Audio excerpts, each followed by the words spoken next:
অনেক দিন পরে সবাই মিলে একসাথে করছিলাম দারুণ মজা। তার মধ্যে হঠাৎ করে বান্ধবীরা এসে করে দিল আমাকে সারপ্রাইজ।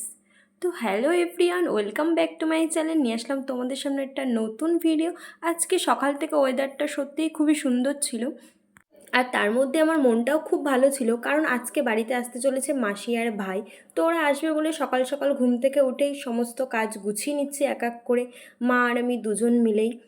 আর যখনই কেউ আমাদের বাড়িতে আসে অনেক দিন পর পর, তখন আমার মনটা সত্যিই ভালো হয়ে যায় খুব, যে কখন আসবে কখন আসবে। মাসিকে তো সকাল থেকে অনেকবার কল করেছি, তো মাসির আসতে একটু লেট হবে, সেই জন্য আমি আরেকটু তাড়াতাড়ি করে কাজবাজগুলো গুছিয়ে নিচ্ছি। এবার রান্না বান্নাও করতে হবে। তো আগের দিন তোমাদের একটা ভিডিওতে আমি শেয়ার করেছি, এবার থেকে তোমাদের সাথে আমি রোজ ভিডিও দেব, মানে আমার ডেইলি ভ্লগ। আর আমি 100 ডে চ্যালেঞ্জ নিয়েছি, জানি না কতদিন কমপ্লিট করতে পারবো, কারণ আমার ধৈর্য খুবই কম। কারণ সকালের দিকে এত পরিমাণে কাজের চাপ থাকে, আর সকাল টাইমটায় খুবই ব্যস্ত থাকি, সেই জন্য সবসময় ভিডিও করে এডিট করে পোস্ট করা এটা সত্যি খুব ডিফিকাল্ট ব্যাপার।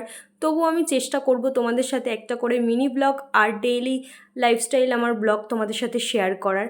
তোমাদের সাথে কথা বলতে বলতে দেখেছো আমার বাড়ির সমস্ত কাজ অলমোস্ট কমপ্লিট। আর স্নান তেনান পুজো সেটাও দেওয়া হয়ে গেছে, আর পুজোটাই সব থেকে বড়ো কাজ বলে আমি মনে করি। আর যেটা সকাল সকাল হয়ে গেলে আমার সব কাজ আরও তাড়াতাড়ি হয়ে যায়। তো তারপরে সকালের মতো একটু রান্না করে নিলাম, ভাত, আলু সিদ্ধ আর ডাল। আর তারপর আমার দুধটাও গরম করে নিলাম, কারণ বেশিরভাগ দিন দুধ কিংবা ছাতু এটাই আমি সকালের দিকে খেয়ে থাকি। এই দুধ ছাতুর গল্প শুনে ভেবো না যে আমি সকালের খাওয়াটা স্কিপ করি। আমি কিন্তু 3 বেলাই ভাত খাই। আর এটা একদম সকালে, আজকে একটু লেট হয়ে গেছে আমার খেতে, কিন্তু এটা একদম ঘুম থেকে উঠে দাঁত মুখ ব্রাশ করে একটু জল খেয়ে এগুলো আমি খেয়ে থাকি। প্লাস আবার 9টা 10টার সময় ভাত, আবার 3 বেলা যেই টাইমে ভাত খাই সেই টাইমে তো চলতেই থাকে। তো আজকে একটু লেট হয়ে গেছে, কারণ সমস্ত কাজকর্ম করেই আমি দুধটা খেতে বসেছি। কারণ আমার শ্বশুরবাড়িতে 3 বেলাই ভাত চলে, চাটা আমরা তেমন একটা খাই না, যদি কেউ আসে তাহলে, আর না হলে সন্ধ্যের দিকে মাঝে সাঝে আমাদের ইচ্ছা হলে তাহলে। তো এ দেখো মা এক এক করে সমস্ত কিছু আমাকে কেটে কুটে মশলা টশলা রেডি করে দিয়েছে, আর আমি এক এক করে রান্নাবান্না করে নিচ্ছি, কারণ একটু পরে মাসিরা চলে আসবে, তো ওরা আসার আগে রান্নাবান্নাগুলো কমপ্লিট করে নিতে হবে। দেন আজকে অনেক কিছু রান্না করেছি আমি, পটল চিংড়ি, ডাল, পাঁপড় ভাজা, মাংস।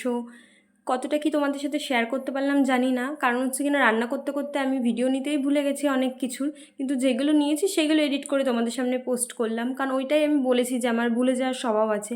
আমি সমস্ত কিছু অত মাথায় রেখে করতে পারি, আর ওই যে তোমাদের সাথে শেয়ার করলাম সব কিছু আমি ভুলে যাই, এই জন্য রান্নাবান্না করার পরে খাওয়া দাওয়ার ভিডিও নিতেই ভুলে গেছি, একদম খেয়ে দিয়ে ঘুমিয়ে পড়েছিলাম, যেহেতু সারাদিন অনেকটাই কষ্ট হয়ে গেছে। আর এদিকে সন্ধ্যেবেলা মাসি আর ভাইদের সাথে সবার সাথে একটু মজা করছিলাম। আর ভাইকে দেখো এত দুষ্টু, আর সকাল থেকে আসার পরে ওর সাথে আমার যা যা হয়েছে সেগুলো যদি ভিডিও করতাম তাহলে তো তোমরা মানে হাসতে হাসতে তোমাদের পেট ব্যথা হয়ে যেত। আর ও আসার পর আমার ভিডিও করার কথা একদমই মনে ছিল না, খাওয়া দাওয়া করে আমরা একটু রেস্ট নিচ্ছিলাম। আর এখানে ফোন ফোন নিয়ে ওর সাথে আর ওর মার সাথে হয়ে গেছে একটা ঝামেলা। তো তারপরে দেখো আমাকে ভালোবেসে এই চপটা দিল, তো সেটাই আমরা এখন খাচ্ছিলাম। আর খাচ্ছিলাম আর সবাই মিলে গল্প করছিলাম, অনেক দিন পরে সবাই একসাথে হলে যেটা হয়। তোমাদের সাথে বললাম বিকেলে সবাই মিলে একটু রেস্ট নিচ্ছিলাম, এই জন্য বিকেলের কোনো রকম ভিডিও, খাওয়ার ভিডিও আমি নিতে পারিনি। আর এদিকে আমাদের চপ খেতে খেতে ঘটে গেল আমাদের সাথে দারুণ ঘটনা। কারণ আমার 2 বান্ধবী আমার সাথে দেখা করতে এসেছে, মানে হঠাৎ সারপ্রাইজ। অনেক দিন ওদের সাথে বেরোনো হয় না, ওরাও আসে না, কিন্তু হট করেই ওরা চলে আসলো আমাদের বাড়িতে। তো দারুণ সময় কাটিয়েছি। আর ওই যে বললাম, সবাই একসাথে থাকলে আমার আর ভিডিও করার কথা মনে থাকে না। তো তারপরে যখন অনেক দিন পরে নিজের প্রিয় বান্ধবীদের কাছে পাই, তো অনেক গল্প জমে থাকে, যেগুলো শেয়ার করতে করতেই টাইম কেটে যায়, আর সেইভাবে ভিডিও করা হয় না। সবাই মিলে আজকে সারাদিনটা দারুণ কাটালাম, আর বিশেষ করে সন্ধেটা তো আরও জমে গেল ওদের সাথে।